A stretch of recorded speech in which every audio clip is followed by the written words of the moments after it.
Sa pahina 72, paano mo maipakikita o maipadarama ang iyong pagiging magalang?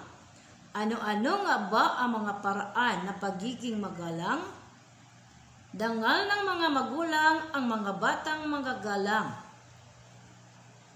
Ako ay babati, hahalik, at magmamano sa aking mga magulang. Gayon din sa mga nakakatanda.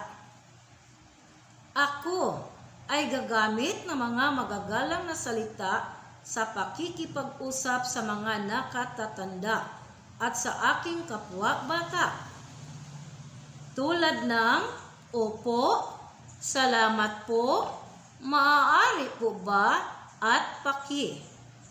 Ako ay babati sa lahat ng magandang umaga po, magandang tanghali po, magandang gabi po, at magandang buhay po.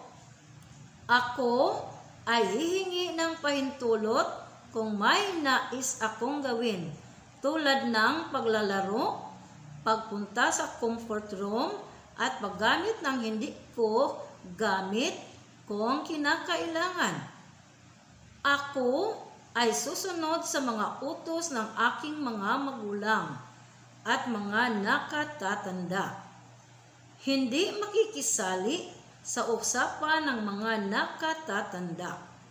Makikilahok lamang ako kapag tinatanong.